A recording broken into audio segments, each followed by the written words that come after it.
In May of 2010, the Strike Brigade cases the brigade and regimental colors and deploys to Kandahar, Afghanistan.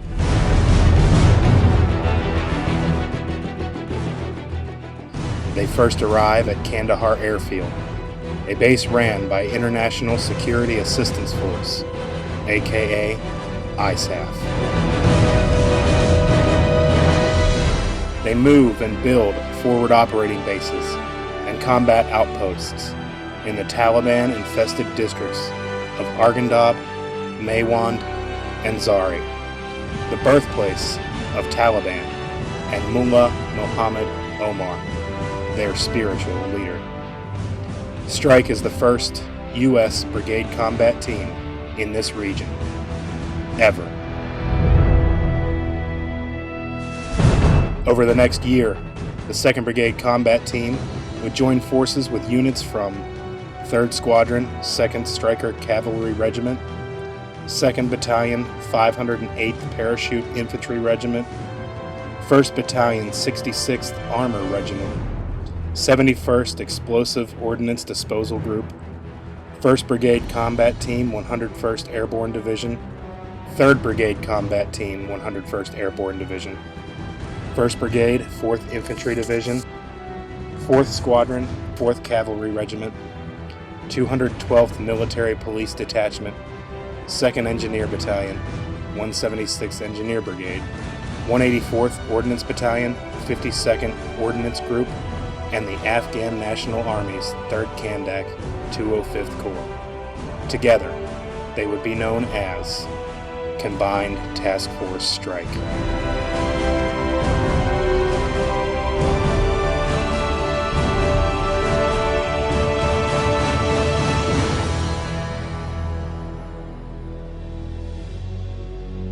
Right from the start, in May, Combined Task Force Strike saw daily kinetics in areas south of Highway 1, Afghanistan's main route into the city of Kandahar. There, they would witness for themselves Taliban's ruthlessness towards its people. Strike's 1st Battalion, 502nd Infantry Regiment would fire the first shots in Zari, in an area called Poshmore. Under the name Operation Kari, the unit would be the initial strike attack in the Taliban's backyard.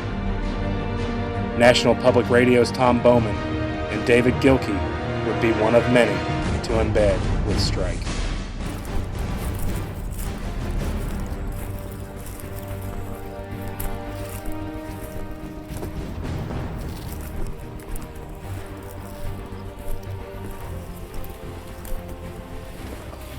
It's a maze. It's like fighting in a labyrinth with the possibility of mines, and that's another thing. It's a psychological factor of your mines being out there, and then the walls of the maze as you're moving. In the back of your mind is always, where's that pressure plate? Where's that IED that's going to be going off any second? We're moving further than most people have walked in 2 years, and it's real, and people get killed on both sides. People get hurt all the time, and it's very demanding. It's easy to do for a week. It's easy to do for a month, but it's very difficult to do for a whole year. We talk to our enemy almost daily, and I have stood and talked to Taliban face to face and I've asked him about his farm and his houses and what medical things he needs and things like that. And I knew he was Taliban just from the way he was acting and how his story didn't make sense. But he has no weapon. He has no hostile intent towards us. He's just there to wait and watch, and as soon as we show a sign of weakness, to attack. And that's the most frustrating thing. That's very difficult to imagine. Is it's living amongst your enemy but not being able to do anything about it, because he doesn't present himself and he doesn't act like an enemy until he wants to. They're cowards to the fullest extent. Someone who fires any kind of weapon at you, throws it down, then picks up, an inanimate object that deems him, a non-hostile target, because they know that we actually fight with rules, and there's things that we won't do and can and cannot do. There is no rules for them.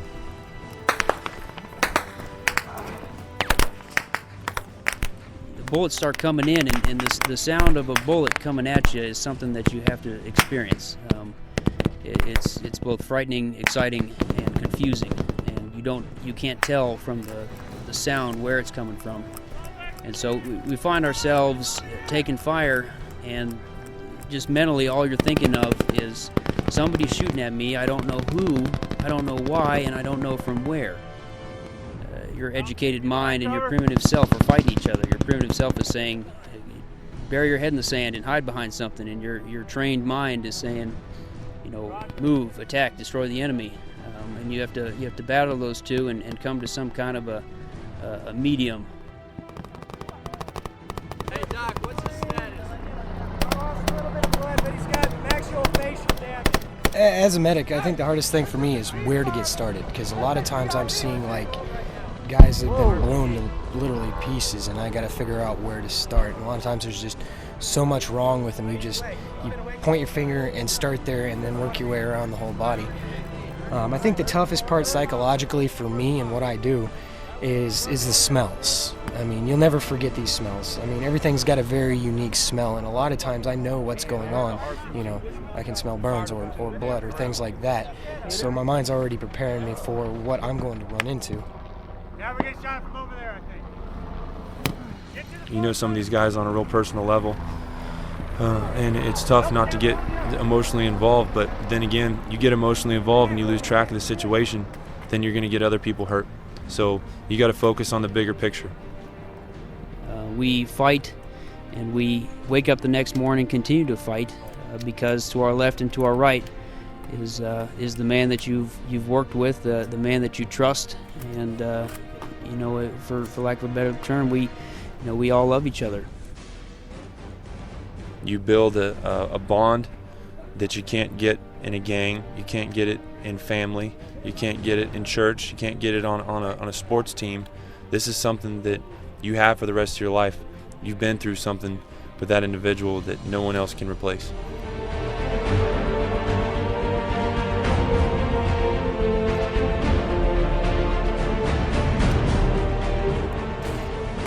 The remainder of the summer would be no different for the Strike Brigade's top guns, artillerymen turned infantrymen, in the historic Arghandab River Valley.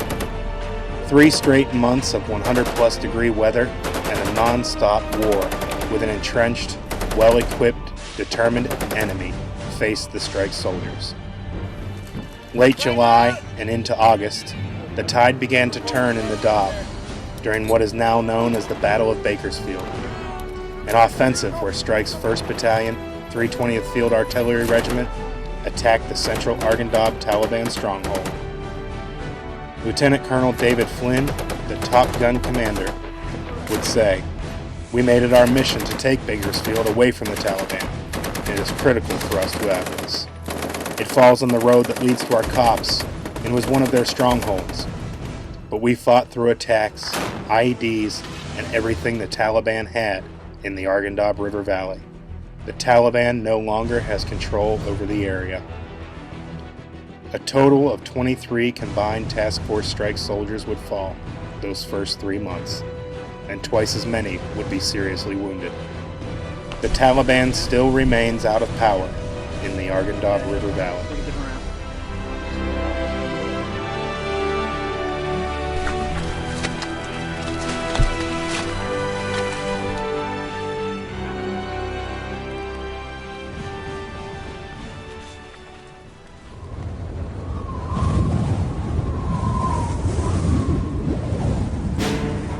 Breaking news we told you about. It's called Operation Dragon Strike. It's a massive U.S. offensive in southern Afghanistan. 8,000 American troops, along with Afghan and international forces, are moving to take control of territory that the Taliban has controlled for years. September would become a historical mark for Afghanistan and its people. On September 15th, Operation Dragon Strike began. The aim of the operation was to reclaim from Taliban the strategic southern province of Kandahar, known as the Heart of Darkness. With about 8,000 coalition and Afghan troops engaging Taliban and insurgent forces, Combined Task Force Strike would kill or capture nearly 1,000 enemy combatants from September to into early November by the way of combined arms and complex air assault operations. With IEDs being the main weapon of insurgents, anti-personnel obstacle breaching systems, mine-clearing line charges, and military working dogs were common on the battlefield.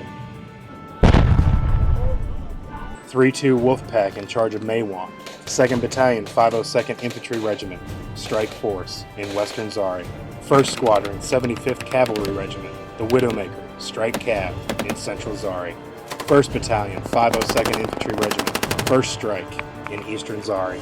The top guns would hold down Arghandab.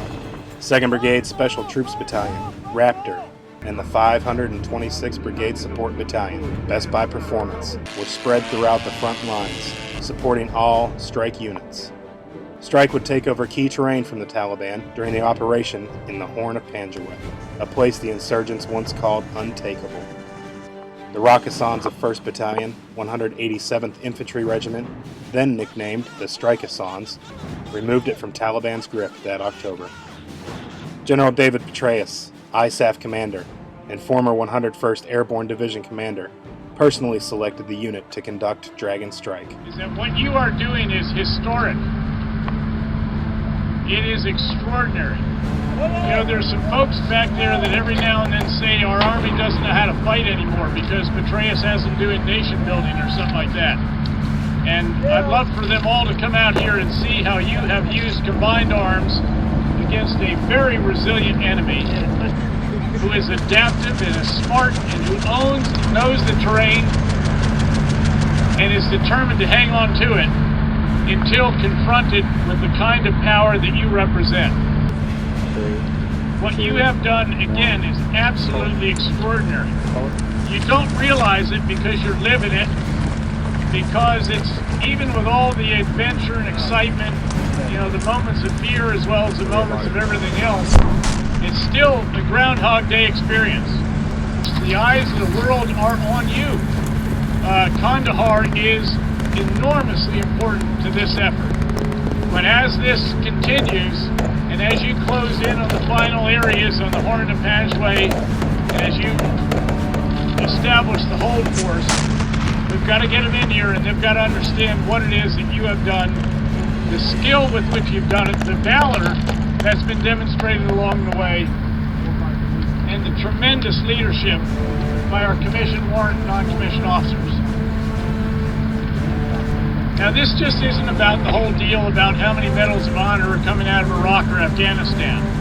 This is about day-to-day valor that is extraordinary, and yet we've gotten used to it. It's about your counterparts, your comrades, Team Merrill, going out there night after night with the task force, getting into massive gunfights, doing incredible damage to the enemy, and thinking it's just another day at the office.